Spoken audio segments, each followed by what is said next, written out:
Welcome to our DELMIA podcast, Global Operations on the Go. I'm your host, Therese Snow. Our series that features women who are making a difference in the areas of manufacturing and technology continues. You may recall our last episode with Rebecca Huus on Dassault Systèmes Strong Women Group. Today, we're going to continue that topic with a panel discussion with some of the women belonging to Strong Women. Ladies, I am so happy to have you on our podcast today. Why don't we start with some introductions?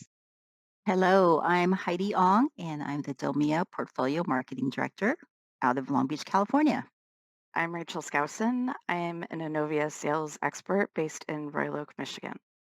And I am Christine Vandiver. I'm a DELMIAWORKS FP&A Analyst out of Boston, Massachusetts. And my name is Rebecca Huus, and I'm in a high-tech sales transaction support role based out of Minnesota. And yeah, so just starting to recap from the last episode, the Strong Women community had begun and was established when a group of women, including all of us, from Dassault attended two webinars that were being offered by Dassault Systems. One was on an assertiveness training, and the other was on confidence building techniques for women. I attended that class. It was called Assertiveness Training for Women in Business, which was a great title, as a way to reset my outlook. Like a lot of people, I was experiencing some COVID burnout and wanted a fresh perspective. Our 3D University classes are an amazing resource for fresh perspectives. And this one in particular had such great energy.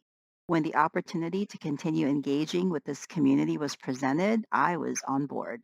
And I also attended the same class as the rest of the women to help me transition from having my own company before COVID and returning back to the corporate world in the midst of COVID. It was during the breakout sessions, during the training that we found common interest in staying in touch. And Hydee, I agree with you. The 3D University classes, we're pretty lucky to have those. Those are great. I was really excited. I attended the assertiveness and the communications training in November 2021.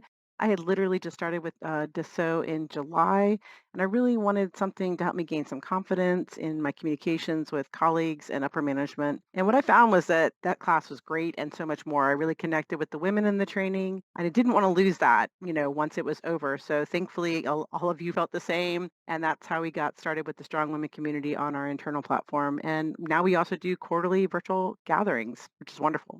Yeah, and just as Christine just said, it was just trying to gain that network, and that was an amazing outcome of the training. And so part of the reason why I had initially attended it was just basically to learn techniques and expressing myself more effectively, setting boundaries and standing up for myself. And however, I had just had a deeper reason for really enrolling from that, which was stem from an experience just being new to the corporate America and also to Dassault since I had just started with Dassault in July of 2021. So very exciting to continue networking with all of the ladies that joined that training. Fabulous. Well, these are definitely some excellent reasons and a true testament to the impact of training here at Dassault Systems. So, can you tell me what exactly is the group's mission? We actually had a meeting recently where we discussed that and defined a mission for our community. Basically, it is to create a supportive environment for women to lift each other up, grow in their careers, promote self confidence, influence each other by sharing knowledge and advocating for women's equity across the organization. Therefore, we encourage all women to propel professionally. Oh, absolutely. So, what are the women getting out of the group meetings? For me, it's to gain different perspectives from different people. Oftentimes, we can be so silo visioned that we approach situations from the same angle over and over again, just within our own silos. Hearing other women go through different challenges always gives me the opportunity to learn and as well as offer some insight. For me, it's been shared experiences and then also just the resources. Every woman brings her own experience and expertise in different structures here at DS. So that helps. And also to Heidi's point, it gives you a better perspective and a broader perspective. But one of the things I love about this group is that we each have each other's best interest at heart. Yeah, I would totally agree with that, Rachel. It's so wonderful just to get on these calls and listen and hear people and then also just be really respectful. I feel like everyone tries very hard not to step on anybody else and to be, listening and hearing them and supporting them. Yeah, and especially for me, what everyone else has also said, it's just the networking aspect and just building those relationships. So For me, being new to Dassault and, to corporate America, there's a lot of new things that I'm learning and going through. And then when I attended these trainings, just hearing and having this support system was critical just to even feeling, more supportive as I begin my career. And this has been a huge, valuable group for basically setting, giving me a community where I feel safe and can learn from all these and almost have like a mentor from each and every one of them. So it's been a great opportunity to just network and learn from everyone.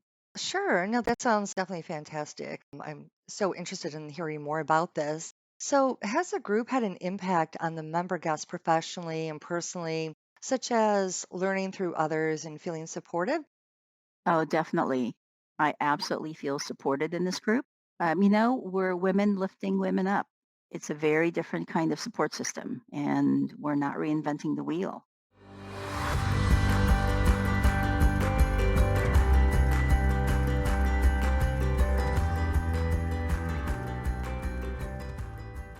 So, how exactly did the community get its name, Strong Women? Well, that actually came from, I believe our instructor shared a quote and we all really resonated with it. In fact, we posted it to our community platform, and that is, you can always tell who the strong women are. They are the ones you see building one another up instead of tearing each other down. I love that. And it's absolutely so true and definitely words to live by. And so, in the spirit of International Women's Day and, March is International Women's Month, where the theme is embrace equity, what exactly does that mean to you? For me, it means pay equity. There's the National Labor Relations Act, which allows us to discuss our wages. So for me, having that freedom to discuss wages and understand where I stand in the scheme of things is really important. And then it also means an ability to talk with our company or our managers about comparisons in gender and just have those honest, transparent conversations. You have a right to ask your boss if you're equitable. So those are all what it means to me. So, really quick facts about how this impacts women. I just quickly caught a news story a couple months back, and they were talking about how women have less in retirement and preparing for today. I did some research and I found a CNBC article from March of last year that spoke to some of the data around this. And it said that the government data shows that women earn an estimated 83 cents for every dollar earned by a man. Now, this is averages, and I understand averages don't speak to everybody's experience, but for the sake of what the average woman goes through, that adds up to over $10,000 in a gap in median wages every year. By the end of her career, a full time average working woman will have lost out just under a half a million of income. So, how this connects to retirement is assuming a 6% annual rate of return. The group found investing 20% of those earnings could yield an additional over an additional 300,000 in retirement savings. If all the money was invested, it would boost retirement income by 1.6. And that's even more severe for Black women and Hispanic women. For Black women, it's almost $1 million, according to CAP. The sum translate into as much as 3.8 million in potential retirement savings. For Hispanic women, it's missing wages of 1.2 million over their careers, which would end up costing them 4.5 million. Isn't that crazy? It's amazing how that compounds. Yeah, no, it really is, especially when you mention, over the course of, your work career and retirement and how that impacts. That information is certainly jarring and something that all women need to know. Pay gaps are definitely obvious when you state it that way. So, speaking of pay gaps, Rachel, I understand you have a story about your grandmother who experienced the very thing. Would you mind telling us about it? Yeah, I would be happy to tell you. So we were talking about this a couple meetings ago, and I decided that I'd bring it up here because I really find my grandmother inspirational in a lot of ways. So my grandmother worked the line at the General Motors Cadillac plant in Hamtramck, Michigan for more than 30 years. I remember going with her to the plant to pick up her check on payday a couple of times. This was in the 80s, and I was under the age of 8 at least. I will never forget what it felt like walking into that huge, loud building. My grandmother set example for me that she could be there for us and work at the same time in her own way. I always felt like she was an active part of my life. So recently I got curious trying to understand why my grandmother, though she lived modestly, was able to enjoy her retirement. If she wanted to go to Hawaii with other seniors, she was able to go to Hawaii. Working the line for so long afforded her a much more comfortable retirement than I think I will even be able to have. She was a single mom of three, and our stories are different but similar. And I'm a single mom of three, and I have three kids also. When I looked into why she was able to afford a comfortable retirement, I learned that my grandmother benefited from a group of women that campaigned to make the same as men on the assembly line back in the 1930s. So, really quickly, I'm going to try to tell a quick story, can't promise, but it will give some context. In the 1930s, Florence St. John, along with her coworkers at the General Motors Oldsmobile plant, not the same plant my grandmother was at, a different plant, won a hard-fought victory for fairness, winning a pivotal case that would help my grandmother earn equal to the men she worked with years later. St. John discovered a pay disparity during a game of check pool. I recently learned what this is, and that is you call off different numbers from your paycheck. Remember the old days when people used to have to go collect paper checks before direct deposit? To entertain themselves on the factory floor. From time to time, St. John and other women noticed a pattern. Men on the same shift with similar jobs and less seniority, some of them the women had trained appeared to be making more. Eventually, this resulted in the first major damages awarded in a job discrimination case in the US, a critical but largely forgotten struggle that inspired women and legislatures across the country to take up the cause of equal pay. At that time, 76 cents an hour to 76 an hour is what the women were making compared to the men's 97. Lower pay didn't mean lighter loads for the women, who, among other duties, had to drag around huge pans full of car parts weighing up to 200 pounds, often without assistance. If they didn't meet the strictly enforced quotas, the men and the women knew they would lose their jobs equally. It took until 1945 when the women in the class action lawsuit were awarded the lost wages. What I learned, and I learned this all from a Smithsonian article that I think it was published last year. Not only did these amazing women take a stand, but they used a law that is still on the books. I was talking to a friend of mine as a lawyer, and we went to lunch, and I asked him, like, is this still on the books? And he said, yeah. It's Michigan Penal Code section number 328, section 556. And it's a misdemeanor in the state of Michigan still to this day to discriminate in any way in the payment of wages between sexes. What is inspiring about St. John's fight for equal pay for equal work is how one isolated incident had a significant impact on even my grandmother's life. Thanks to St. John and her actions, along with her lawyers and the women who stood with her, my grandmother and other women working at General Motors plants across Michigan were paid equal wages to men, allowing them a level of independence and freedom that was not common for women of their time. While this progress did not extend to women in white-collar careers, it was a start, and we still have more work to do more than 50 years later. Despite this, the benefits of equal pay for equal work are significant, including promoting gender and racial equality by reducing pay gaps and creating a more diverse and inclusive workforce. It also boosts employee morale and productivity, reduces turnover rates, and enhances a company's reputation, making it more attractive to top talent. Additionally, fair pay for women and minorities increases the purchasing power, leading to increased economic growth that benefits businesses, communities, and the overall economy.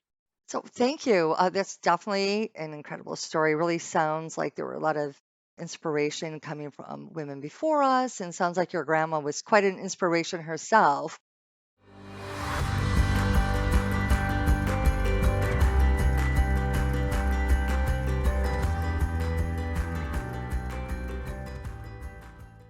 That's a pretty incredible story. Rachel, you must just be in awe of knowing what your grandmother did for not just for you, but for a lot of us in the area of pay equity.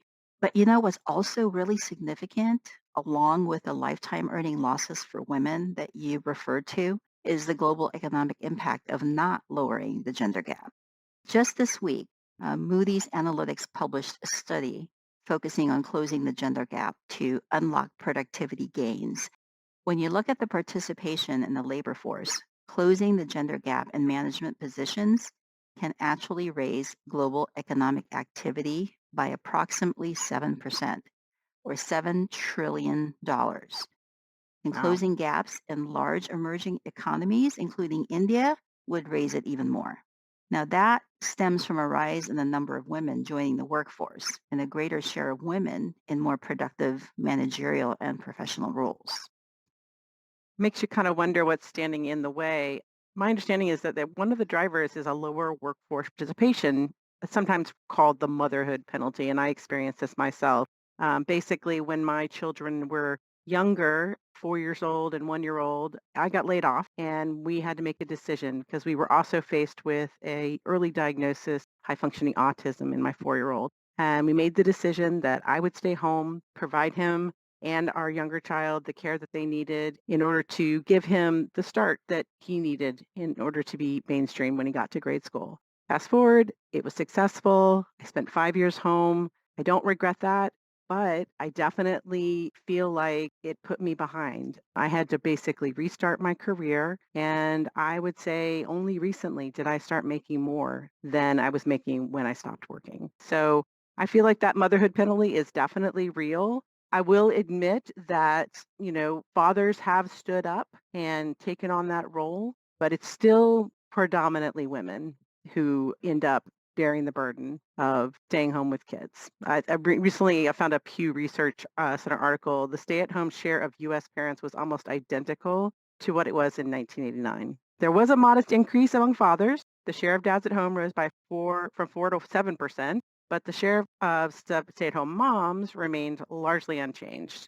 Basically, between 2016 and a quarter century earlier, it was still 28%. Wow, that is a really interesting fact that the stay-at-home share of parents is almost identical to what it was in 1989. I do think that it is smart to have someone stay at home, especially with how high the cost of childcare is, but also because it is a special time in life to have a family. Thus, I really do think that the decision to spend those 5 years at home was a great decision on your part, Christine. As like you said, it helped develop your children into grade school. This is important, and it is upsetting to hear of the experience that you had, having to reset your entire career after those 5 years, and now only recently making more money than you did prior to having children. For the generation that doesn't have kids yet, like me, when I hear something like this, it puts so much more pressure on even just meeting someone, choosing to be married, and have children. Because of the pressure it has, and in knowing how this could impact a career, an increasing number of people are choosing to delay having children or stay single. With that said, I think that this motherhood penalty also plays into another issue for women related to gender equity, which is the forced marriage issue. So, what comes to play with the forced marriage aspect? There's a couple facts when I was looking into it, but from a 2023 study surveying U.S. adults, both single and not single, there are many key findings that support the financial perk that comes with being even married. Firstly, the data from the survey showed that 1 in 3 admit that they have stayed in a relationship longer because of its financial benefits. In addition, 76% of married people reported they feel more financially secure since getting married. A quote from certified financial planner Marcy Keckler shared that many people choose to stay together longer in part to avoid the pain of having tough money conversations and potentially higher expenses. This means that the way the economy is structured makes it difficult for a single person to live, which has a significant impact on an individual's decision, which would support, the route of marriage. This has a significant tie to gender equity. If a woman is getting paid much lower than a male counterpart, the financial part is a huge aspect in terms of the decision, which becomes even larger, when kids and pets are involved. But this may cause a woman, in an unhealthy relationship to stay in that relationship, simply even if to feel safe and just have a place to live. And like Christine was saying, and how she shared the fact that taking time off from work to care for children puts a woman further back in her career than a male, which, as evidenced by the facts, affects not only her professional experience in landing a good job, but also the pay increase sacrificed by taking that time off just to care for her children. Granted, I know it's not always the case, as sometimes, the roles switch. But right now, as Christine mentioned, it's predominantly female. And so that has a huge impact on a woman's career. And then I also wanted to add a point in regards to taxes. 93% of singles acknowledge the burden of the singles tax. On top of that, 59% of those surveyed reported inflation even made the singles tax even worse, which personally, I've experienced all of that self. With being a single individual, your tax way higher. And I noticed this as I was doing my taxes this year. If I was married, I'd be saving close to 3,500 in taxes, which is quite a substantial money that could help me out and others out, sure. But granted, I do see the value that the tax benefits has for being married, and especially when children are involved. But all in all, what this means is that, forced marriage then becomes a higher issue, I guess. And that, contributes into the gender equity, and it all kind of relates with going back into women caring for children, and also in the sense that mainly with, Christine's point on how that impacts her long-term professional experience.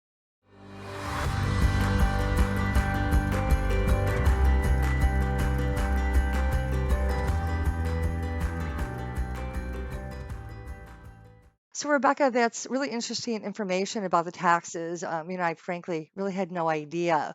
Do you have any personal situations or stories that can kind of speak to this? Yeah, so I guess with being a single individual in today's economy, it definitely has been, very interesting, being new to corporate America and starting my career. There's definitely been challenges and, that transition from college to the workforce, and experiencing that, I guess, with my start at Dassault. I had moved actually across states to land this opportunity with the internship. At the time, I was enrolled, as a half-time MBA student. And then my initial plans were really to maintain that internship for the duration of the year, and then in which I'd finish my MBA. And then with that being said, with making the move to Charlotte, I had decided, at the time I was going to live with my boyfriend. And that was a personal decision, of course. But when, a couple months into it, I realized, things weren't going that great. But at the time, looking at a place even just to live as a single individual, it was very challenging, being in a new city without the support of family and friends. It was a huge decision for me to, look at, trying to live by myself. And then looking at it in the perspective of being a single individual, it's almost like a luxury in itself to live alone in today's economy. And what this means in regards to women and the gender equity is, the independence aspect towards it. And, in order to have that independence, the gender equity is a huge factor in the sense that a woman would have the opportunity to, live by herself and all that stuff. To cut a long story short, right now I'm living with family from that transition from, college to, moving to Charlotte and all that. But now, within the realization in today's economy, where there's inflated pricings, in order to really save money and meet my financial goals, I decided to live with family. And I think a lot of people push back on that. They're like, you should live on your own. But I think a lot of people probably in their mid 20s within this generation are probably experiencing a lot of the same things, looking at apartments and rent and all that. And so it's definitely a relevant topic and something that is strong for me personally, and why, a supportive women group is so crucial, especially for my career path, in the sense of wanting to be an independent woman and work for myself and, provide the means to do so. And so being able to support women as much as I can and network with them and continue working on getting that gender equity to, hopefully, we've come a long way with history with hearing what Rachel had talked about with her grandmother. And since then, I guess the topic of gender equity has become more normal, I would say, but more so it's more of like a common issue known, but there's still the difference and there's still things that could be fixed. And so it's just really interesting to see and be a part of a group that is so supportive of women. And so this is why this strong women group is so important and great for me, especially being early on in my career. No, absolutely. I think there are so many topics that have been discussed within your group. And even today, I'm really pleased to see how vital really your group is. So I'm wondering if a woman listening out there wants to start their own group or join a group, how do you think she should get started? What's the best way? Well, we would encourage her, as we did, to network with women around you and connect on shared experiences. Improving gender parity in management is just one area you can tackle.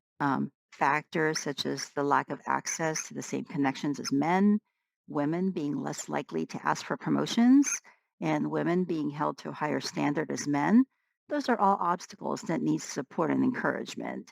And shifting these social norms will take time. And to quote Brene Brown, New York Times bestselling author, research professor, an esteemed TED Talk speaker, we can't ask people to give us something that we believe we are not worthy of receiving.